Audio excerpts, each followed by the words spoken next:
Today I want to talk about books. There's a lot of things to think about books. I have some different books to show off. One of the things I want to talk about is thinking about what they're made out of, how they're made, how big they are, and most important I think is what do the images look like.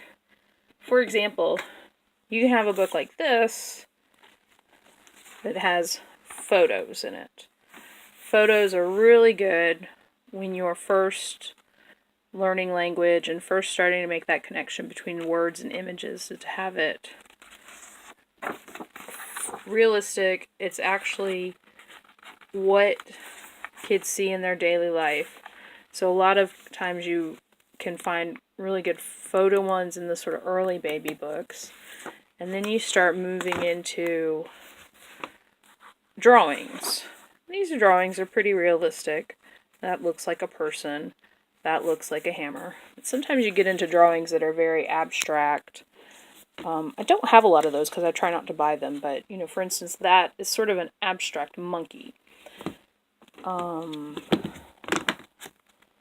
This is a pretty good looking turkey, but this elephant, he's a little not elephanty looking when we think about what an elephant look is. I'm not even sure what that is. I think it's a bear. So that's something to consider. Another thing to consider is the size. Some kids, when they're first starting to learn, get very frustrated and intimidated by a book that is this size. It's very large compared with a book that's this size. It's very small, so they feel like, oh, I can read this book. I've had children in my room who you take out a book this size and they cry. Like, just looking at it upsets them. Whereas that same kid might love this book. It's short, and we get more done with this tiny little book than we might get done with this big book.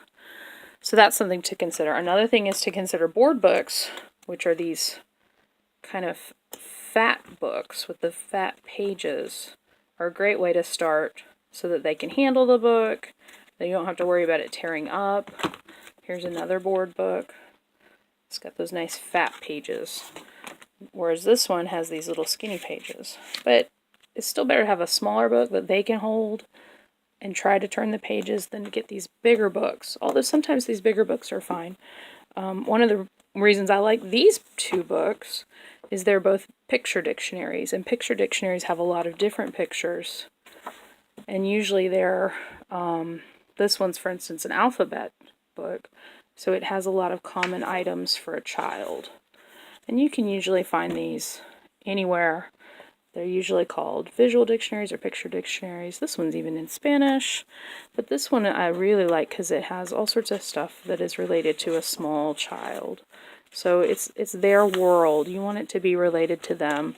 I mean, little stories about aliens and monsters are cute and all, but when you're already a little weak on language, that might be a little too confusing. So you want it to be everyday items or common items that are in their life. This is another book. Even though it's about a dog, the dog goes to the park. The dog does the sort of normal things that a child might do.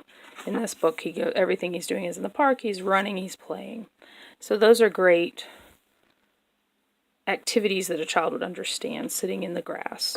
Another thing that's great about this book is the photographs or the drawings are pretty realistic. That looks like a dog, that looks like a baby.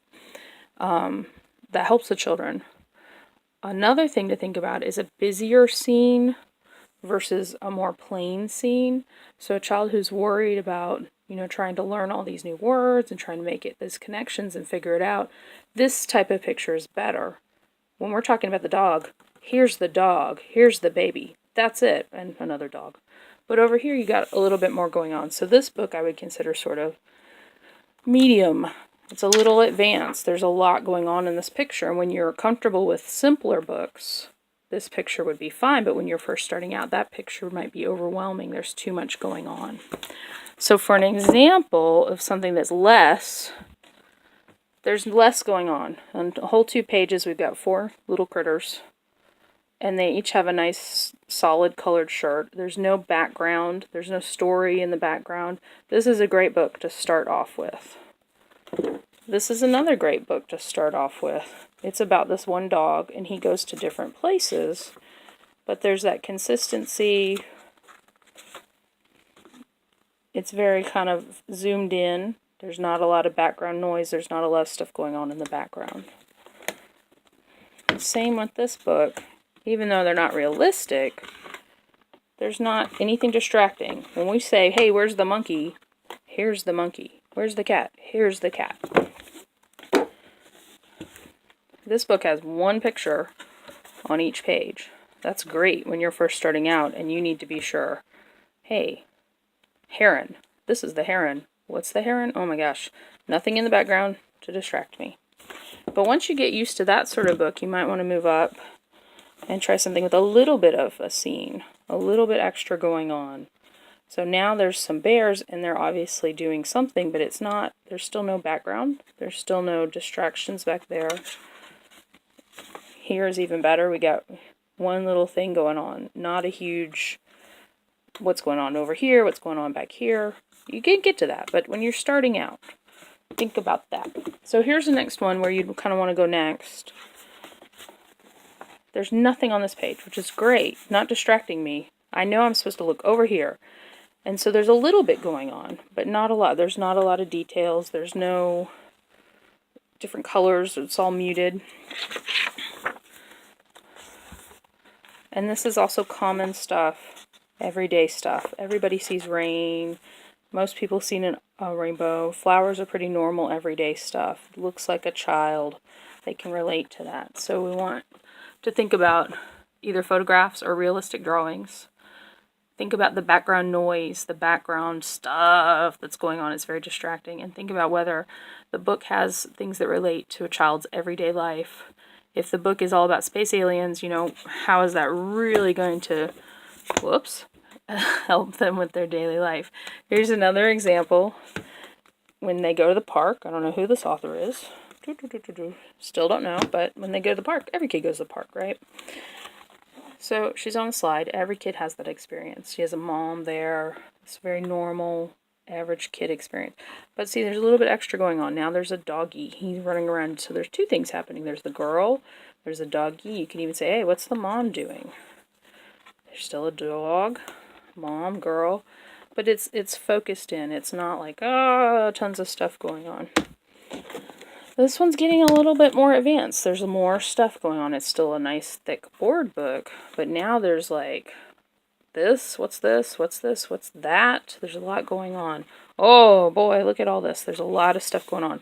So you maybe don't want to read a book like this until you can get through the book with a simple picture. You don't want to go through a book like this until first you can kind of get through a book like this that has one picture. So you start off with one nice picture. Hey, that's a skunk. Here's a skunk. He's black. He's white. Yay, skunk. And then maybe you start looking at, okay, here's some bears. They're at the beach. What are they doing? They're building a sandcastle. What's this? What's this? What's this? Then you can start moving into something like this. Of, whoa! Look at all this stuff going on. There's trees. There's flowers. There's a building. There's a building. There's a building. Ah! So, and this is nice too, because it shows a lot of different things. If you travel a little bit. I found these books all over the place, these Goodnight ones all over, and they're fun.